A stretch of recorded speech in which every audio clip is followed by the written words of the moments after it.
warahmatullahi wabarakatuh. Halo Sobat Bas, kembali lagi di podcast Relawan Basnas Bojonegoro bersama saya Ika Sagita Mareti. Sobat Bas, kali ini narasumber kita berasal dari salah satu mahasiswa Universitas Nahdlatul Ulama Sunan Giri Bojonegoro yang kabarnya ber-PKL di sini, yaitu Kak Adib Ahmad Adib Khairul. Nah, langsung saja kita sapa Kak Adibnya. Halo Kak, Hai, gimana Kak kabarnya hari ini? alhamdulillah hari ini masih diberi kesehatan sehingga bisa datang ke podcast ini. Alhamdulillah ya. Eh, Kak, ini aku sedikit kepo nih ya terkait pengalaman dari sampean. Gimana sih pengalamannya sampean itu?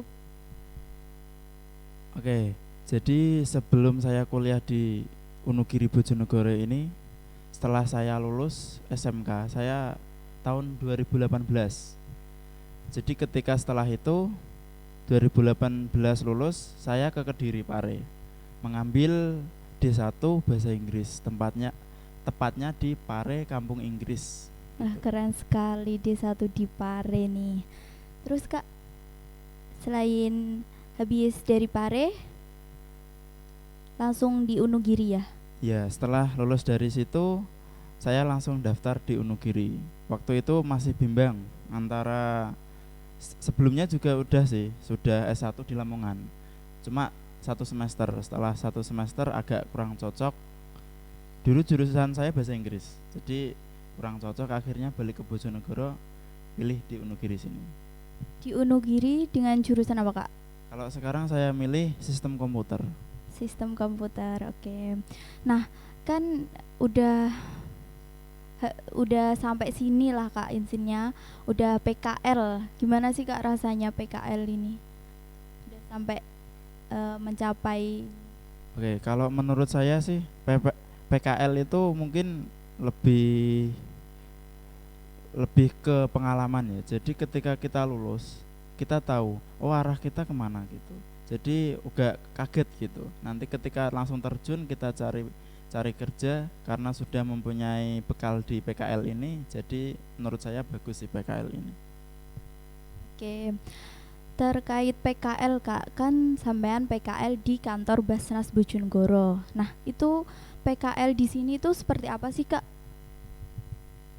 Menurut saya sangat seru ya karena di sini kan Basnas Bojonegoro, Badan Amil Zakat Nasional. Jadi ketika orang yang nggak mampu gitu atau yang kaum duafa gitu kan mungkin punya anak, cuma anaknya malas sekolah karena nggak ada biaya. Mungkin dari sini kita bisa membantu dengan persyaratan tertentu. Ya mungkin lebih ke kesejahteraan sih, biar masyarakat itu Indonesia ini bisa maju ke depannya menurut saya gitu.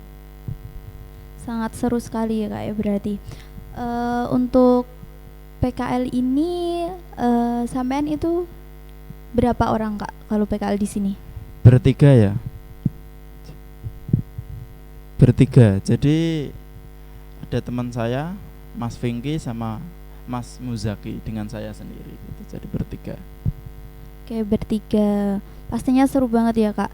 Terus eh kedepannya nih Kak, kedepannya setelah PKL ini harapan apa sih yang eh, pengen pengen sampean sampaikan?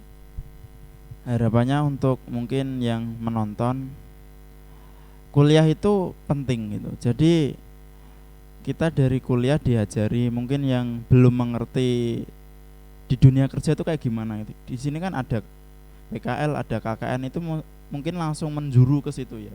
Jadi secara mental ketika kita terjun nanti di masyarakat itu sangat bagus. Karena sudah dibentuk dari PKL atau KKN ini. Ini menurut saya sih. Tapi kalau PKL ini sangat sulit nggak sih Kak kalau menurut sampean? Enggak sih. Atau ada Ya. kesulitan tertentu atau gimana? Enggak. Jadi kalau PKL ini lebih ke seru ya. Jadi ada challenge. Karena ketika kita orang itu semakin banyak pengalaman, semakin mateng gitu. Jadi kalau sudah banyak pengalaman, oh ya nanti setelah lulus oh bisa kerja di sini gitu. Oke. Hmm, Terus motivasi nih Kak, saya minta motivasi dari sampean, kan pernah belajar bahasa Inggris juga, pernah apalagi sekarang juga di sistem komputer kan pasti banyak. Saya minta motivasi dan teman-teman ini pasti kan juga pengen tahu motivasi dari sampean. Oke, jadi awalnya kan saya ngambil bahasa Inggris gitu. Dan itu pun nggak kemauan saya sendiri. Jadi bahasa Inggris itu saya kayak nggak tahu masuk situ kan. Setelah dari situ saya baru berpikir, oh ya, emang ilmu itu penting gitu. Ketika kita nggak ada ilmu, nggak bakal diajeni orang gitu. Contoh sedikit ya, kita datang ke sebuah mungkin kayak pengajian gitu ya. Orang kalau berilmu, meskipun datangnya telat, itu tetap di depan. Tapi ketika dia orang nggak berilmu, datangnya dari awal, meskipun panggungnya belum jadi, dia sudah datang, tapi bakal duduk di belakang gitu. Yaitu peribahasa kayak gitu. Jadi ilmu itu nggak cukup satu. Makanya dari sini saya D1 ngambil bahasa Inggris, dan di sini setelah S1-nya saya ngambil sistem komputer. Jadi menurut saya ilmu itu nggak satu. Jadi kalau sudah terjun, oh ya, anak ini bisa di sini di sini. Jadi kemungkinan besar bakal digunakan masyarakat itu lebih besar gitu. Tapi kalau cuma ilmu satu, bakal contoh ya, cuma bisa MC, ya udah jadi MC aja. Tapi ketika bisa ceramah, bisa mungkin qori'ah, semua bisa, bakal oh ya ini bisa gitu. Bakal sering dipanggil orang, mungkin kayak gitu. Kayak intinya banyak-banyak belajar juga ya Kak ya. Terus ilmu itu nggak cuma satu, nggak cuma ini. Terus mungkin ada tambahan lagi Kak, atau yang mungkin mau disampaikan lagi sebelum kita akhiri. Jadi inti yang saya sampaikan, kejarlah ilmu sampai ke negeri Cina, itu peribahasanya kayak gitu. Jadi jangan sampai puas gitu. Oh ya saya udah ini. Jadi terus aja. Sampai tua pun nggak bakal, jangan merasa puas kalau sudah belajar itu. Jadi pokoknya semangat belajar, jangan pernah menyerah. Kalau nggak ada, mungkin nggak ada uang atau mungkin keluarganya kurang mampu, sekarang banyak beasiswa gitu. Jadi jangan takutlah. Kita di era yang kayak sekarang itu lebih mudah, dipermudah sama zaman. Itu pesan saya. Oke, sangat bermanfaat sekali. Terima kasih ya Kak udah menemani kita di podcast Relawan Basnas ini. Mohon maaf jika ada salah kata. Saya akhiri, dan jangan lupa untuk di like, comment, and subscribe. Terima kasih. Wassalamualaikum warahmatullahi wabarakatuh.